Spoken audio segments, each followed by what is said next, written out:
بسم الله الرحمن الرحيم اللهم صل على محمد وآل محمد.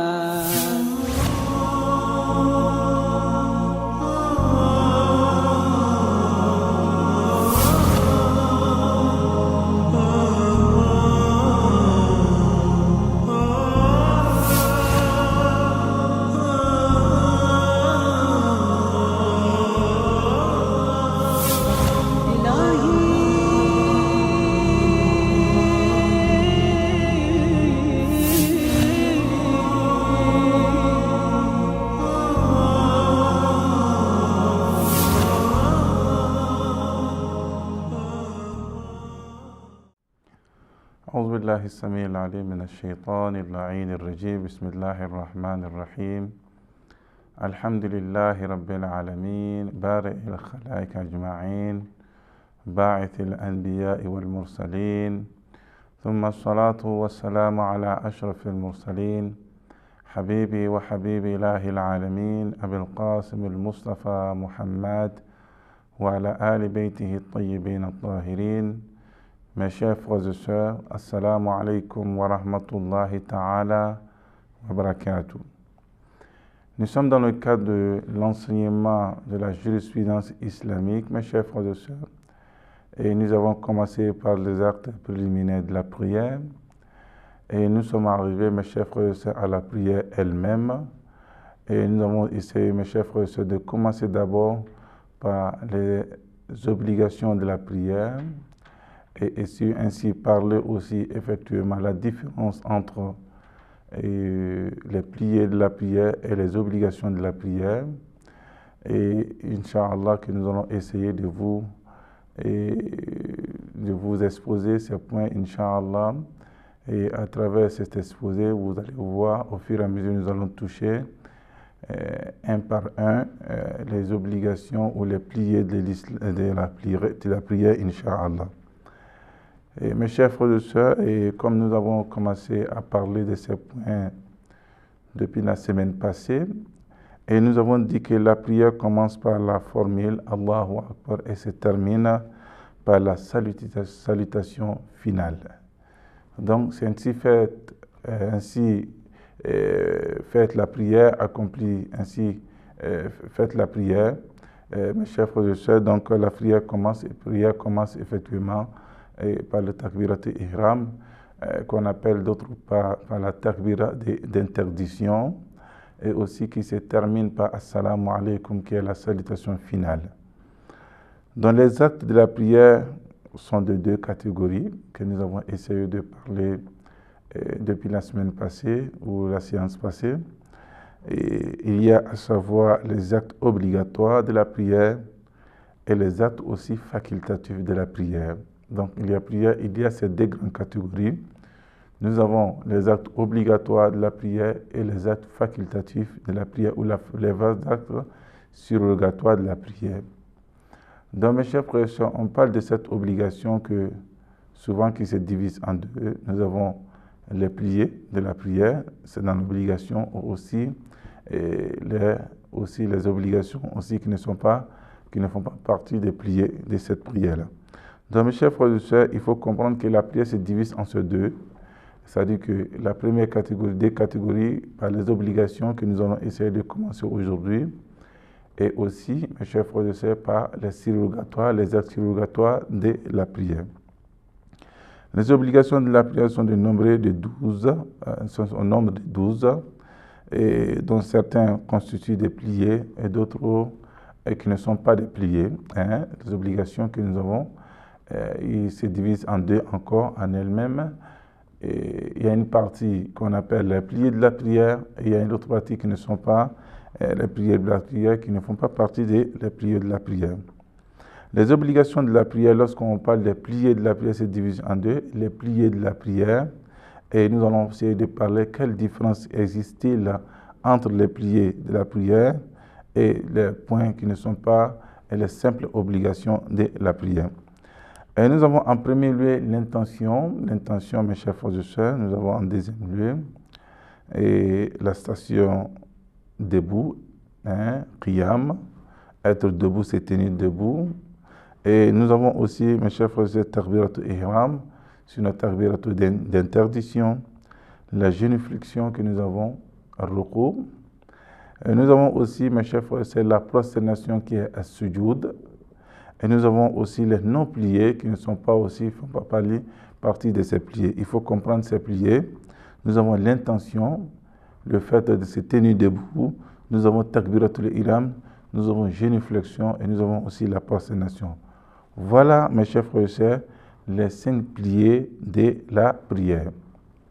Et nous avons aussi des actes qui ne sont pas partie des piliers de la prière, mais qui sont des actes obligatoires de la prière. Nous avons en premier lieu la récitation, nous avons les dhikr qu'on fait dans la génuflexion et la prosternation, nous avons le tashahhud, c'est-à-dire que le témoignage, nous avons ce tashahhud, nous avons la salutation finale, assalamu alaikum de la fin de la prière. Mes chers frères et sœurs, nous avons aussi l'ordre de la prière. Il ne faudrait pas aussi, mes chers frères et sœurs, faire la prosternation avant la génuflexion. La génuflexion vient avant la prosternation. Nous avons aussi la succession. Il faut que les actes se suivent l'un et l'autre. Donc, mes chers frères et sœurs, voilà les points que nous avons. Et effectivement, nous avons l'intention qui font partie des actes, des piliers de la prière. Nous avons la station debout, le qiyam. Nous avons aussi takbiratul ihram. Nous avons la génuflexion. Nous avons la prosternation, mes chers frères et sœurs. Il faudrait faire attention à ces points, les piliers de la prière. Et vous allez constater pourquoi nous avons dit qu'il faut faire beaucoup attention à ces points. Et nous allons essayer de parler dans le deuxième point. Et il faut comprendre aussi les actes qui sont des obligations de la prière, mais qui ne font pas partie des piliers de la prière. La récitation, les dhikr, nous avons le tashahhud, les témoignages que nous avons, la salutation finale, l'ordre et la succession, mes chers frères et sœurs, qui est très important.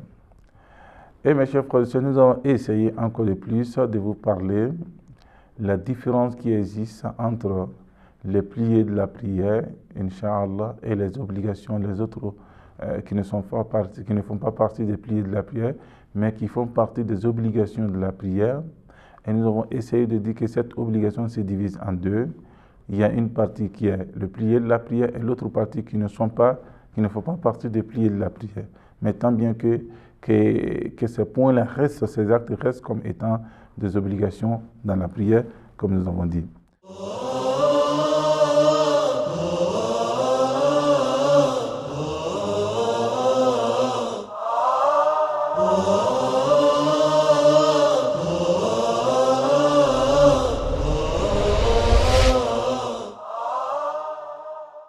Les piliers sont les parties essentielles de la prière, dont l'ajout ou l'omission, si on peut s'exprimer ainsi, même par inadvertante, mes chers frères et sœurs, de façon inintentionnelle ou de façon involontaire, invalide la prière et entraîne l'annulation de celle-ci, mes chers frères et sœurs. Donc les piliers de la prière, il faut les retenir très bien parce que lorsqu'on oublie le pilier de la prière de façon volontaire ou involontaire, mes chers frères et sœurs, nous devons réellement, cette prière est annulée. Mes chers frères et sœurs, il y a aussi, lorsqu'on parle aussi, il y a d'autres obligations dont l'omission par inadvertance, mes chers frères et sœurs, n'entraîne pas l'annulation de la prière et qu'elles doivent nécessairement y figurer, mes chers frères et sœurs, que ce soit volontaire ou involontaire, les autres obligations de la prière n'annulent pas effectivement la prière. Donc, vous avez constaté que la différence entre les piliers de la prière et les actes qui ne font pas partie des piliers de la prière, mes chers frères et sœurs, c'est que les piliers de la prière, lorsqu'on oublie l'un des piliers de la prière, soit de façon volontaire ou involontaire, mes chers frères et sœurs, effectivement, mes chers frères et sœurs, si on tranche par omission ou par ajout, etc., que ce soit de façon volontaire ou involontaire, la prière est invalidée. La prière est nulle, est annulée. Cela entraîne l'annulation de la prière.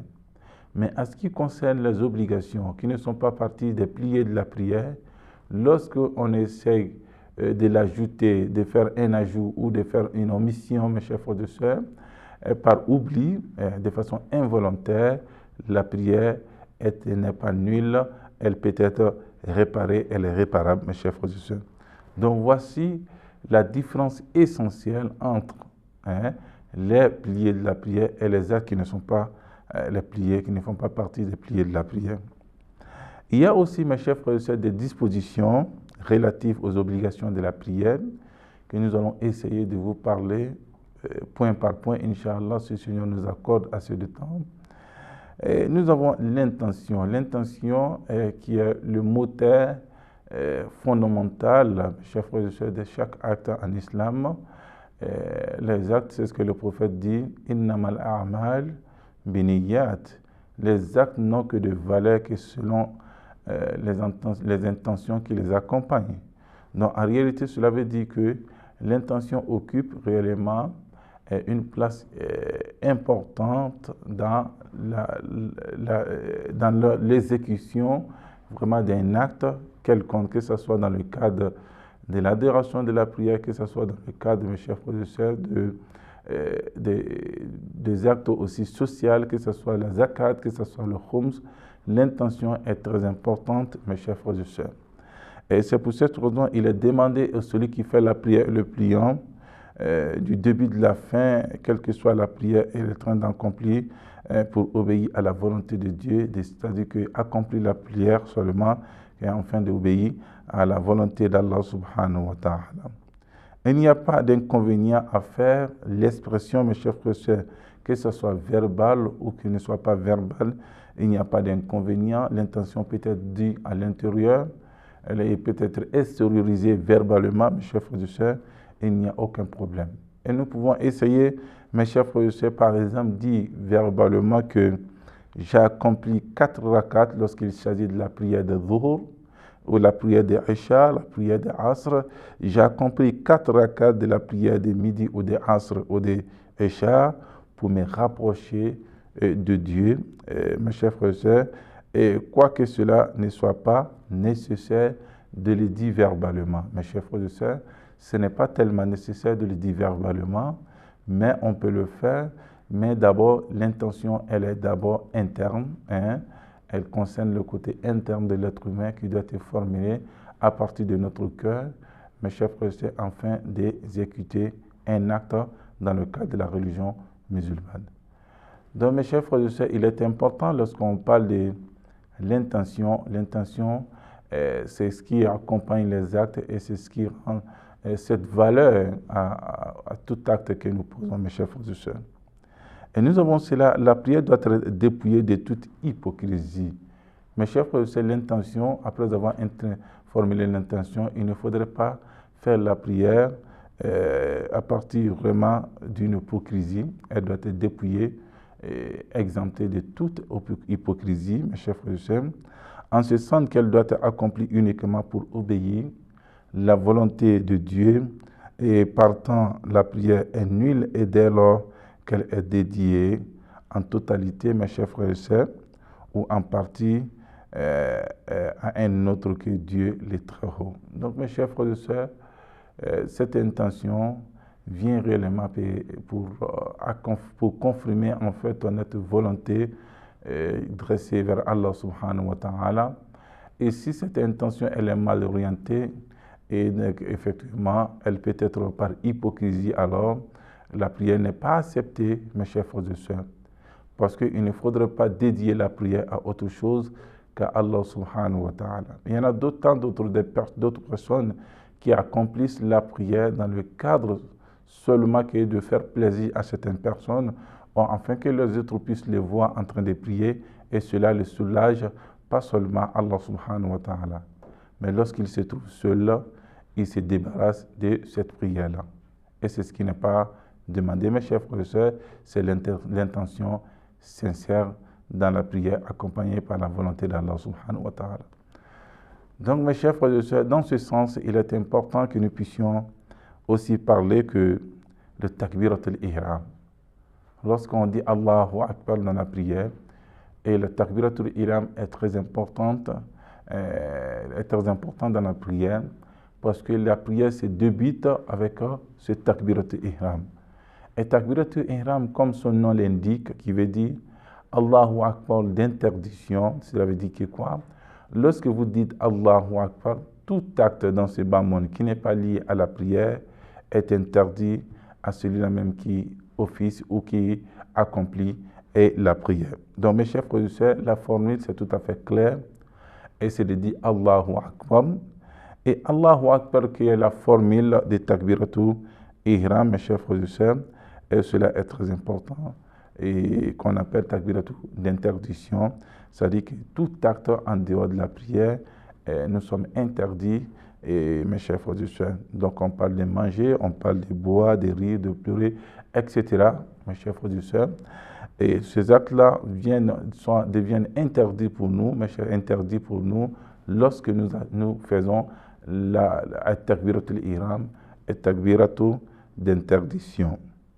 Mes chers frères et sœurs, il est important que nous puissions aussi vous indiquer que les obligations de takbiratu ihram sont, takbiratu ihram a ses obligations, ce ne sont pas des Allahu Akbar, etc.